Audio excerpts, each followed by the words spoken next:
नमस्कार. अजून काही एक्झाम्पल्स बघणार आहोत. Next example is limit x tending to 0 25 raised to x minus 2 into 5 raised to x plus 1 upon x sin x. आता इथे a raised to x च्या form मध्ये दिसते. कोणते फॉर्म्युले यूज करता येतील ते आधी बघायचं. ते sin x आहे तर sin x upon x, कारण लिमिट x टेंडिंग टू 0 आहे तर त्या फॉर्म्युलांमध्ये सगळीकडे limit x tending to 0. So 25 raised to x हा a raised to x च्या फॉर्म मध्ये दिसतोय, पण a raised to x formula a raised to x minus 1 upon x अशा फॉर्म मध्ये, म्हणजेच -1 + 1 कुठेतरी ऍडजस्ट करावे लागेल.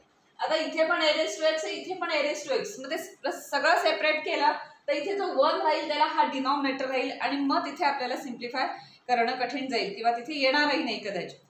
सो ह्या 3 टर्म्स जर दिसत असतील तर ह्या 3 टर्म्स मिळून कुठल्या ब्रॅकेटचा स्क्वेअर आहे का हे आधी आपण चेक करायचं. तो जर बसत असेल, ऍडजस्ट होत असेल कुठल्या ब्रॅकेट स्क्वेअर मध्ये, तर हे म्हणजे क्वाड्रॅटिक एक्सप्रेशन आहे. हे बघितलं तर 25 raised to x, पण 25 can be written as 5 into 5 means 5 square. So आपण असं करू शकतो 25 मीन्स 5 into 5 स्क्वेअर. आता 25 raised to x लिहिताना आपण 5 स्क्वेअर raised to x असं लिहितो. आता लॉज ऑफ इंडायसिस प्रमाणे काय होतं की a raised to m raised to n आहे, तर हा n आत आणि हा m बाहेर असं आपण घेऊ शकतो. सो असं लिहिताना 5 raised to x आणि ब्रॅकेट स्क्वेअर असं पण लिहू शकतो. सो 5 raised to x ही एक टर्म झाली, त्याचा ब्रॅकेट स्क्वेअर झाला म्हणजे ते स्क्वेअरच्या फॉर्म मध्ये येईल आणि मग कुठल्या तरी ब्रॅकेट स्क्वेअर म्हणजे a - b किंवा a + b ब्रॅकेट स्क्वेअर ह्या फॉर्म मध्ये लिहिता आलं तर आपल्याला पुढे हा x sin x डिनॉमिनेटर इथे ऍडजस्ट करता येईल. 3 टर्म्स अशा पद्धतीने आल्या की आधी पहिल्यांदी a - b किंवा a + b bracket square form मध्ये ते कन्वर्ट करता येते का चेक करायचं. कारण का इथे तुम्ही a raised to x साठी ऍडजस्टमेंट कराल, इथे पण a raised to x साठी करू शकाल, पण हा +1 आहे त्याला डिनॉमिनेटर x sin x येईल and as x tending to 0 हे सगळं 0 होतं त्यामुळे चालणार नाही डिनॉमिनेटर मध्ये ते, मग ते तिथे ऍडजस्ट होणार नाही. त्यामुळे न्यूमरेटर अशा पद्धतीने याला 3 टर्म्सला केली. हा ब्रॅकेट स्क्वेअर कुठे ऍडजस्ट होतोय का चेक करायचं. सो इथे आपण लिहिणार 5 स्क्वेअर raised to x, कारण हा 25 आहे. So which is equal to limit x tending to 0 25 म्हणजे काय 5 square raised to x minus 2 into 5 raised to x plus 1 upon x sin x, which is equal to limit x tending to 0 5 स्क्वेअरच्या ऐवजी 5 raised to x raised to 2 असं आपण लिहू शकतो. So 5 raised to x bracket square minus 2 into 5 raised to x plus 1 upon x sin x.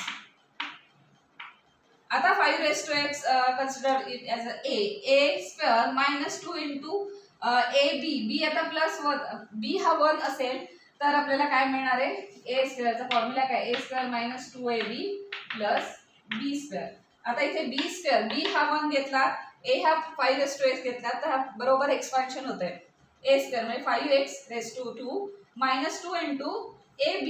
a म्हणजे 5 raised to x आणि b म्हणजे 1 तो नाही दिला प्लस b स्क्वेअर म्हणजे 1 चा स्क्वेअर म्हणजे a - b स्क्वेअरच्या फॉर्म मध्ये येते. Numerator can be written as limit x tending to 0 हा कोणाचाच ब्रॅकेट स्क्वेअर झाला तर 5 raised to x minus 1 bracket square.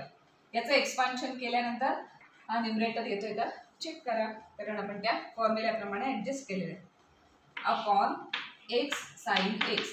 आता इथे a raised to x -1 वगैरे न्यूमरेटर झालेला आहे. आता त्याच्यासाठी जो एक्स्ट्राचा x लागतो, कारण a raised to x -1 upon x लागणार आहे, तर इथे डिनॉमिनेटरला x लागणार आहे. इथल्या डिनॉमिनेटरला x घ्यायचा असेल एक्स्ट्रा तर आपल्याला इथल्या डिनॉमिनेटरला पण द्यायला लागेल. म्हणजे थोडक्यात याच्या न्यूमरेटर डिनॉमिनेटरला x दिल्यासारखं आहे, पण नुसता एक x पूर्ण नाही, कारण ह्या सगळ्या ब्रॅकेटचा स्क्वेअर आहे त्यामुळे x स्क्वेअर लागणार आहे. सो याच्या डिनॉमिनेटरला जर x स्क्वेअर आपण एक्स्ट्राचा आणला तर ह्या डिनॉमिनेटरच्या डिनॉमिनेटरला पण x स्क्वेअर एक्स्ट्राचा आणावा लागेल.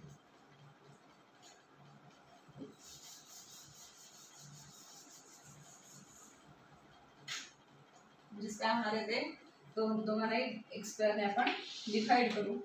So limit x tending to 0 याचा डिनॉमिनेटर लिहूया म्हणजे 5 raised to x minus 1 bracket square upon x square upon x sin x upon x square. म्हणजे काय आपण कुठेही व्हॅल्यू चेंज न करता आपण एक्सप्रेशन दिलेलं आहे, कारण दोन्ही डिनॉमिनेटरना दोन्ही आहे ना एक्स स्क्वेअर हा डिनॉमिनेटर दिलाय म्हणजे मल्टिप्लायड. आता इथपर्यंत आपण डिनॉमिनेटर वगैरे देऊन ऍडजस्ट करून झालेलं आहे. आता फक्त आपण सेपरेट लिमिट घ्यायचं आहे.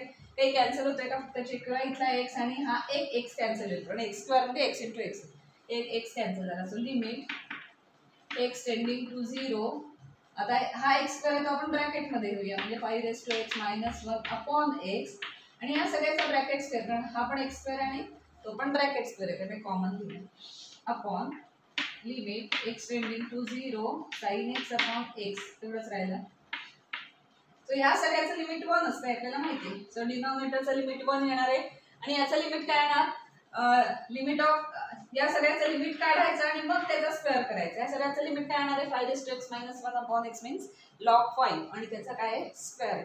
So answer will be log 5 and bracket square. log 5 square नाही, log 5 स्क्वेअर नाही, log 5 ब्रॅकेट स्क्वेअर असं त्याचं आन्सर आहे.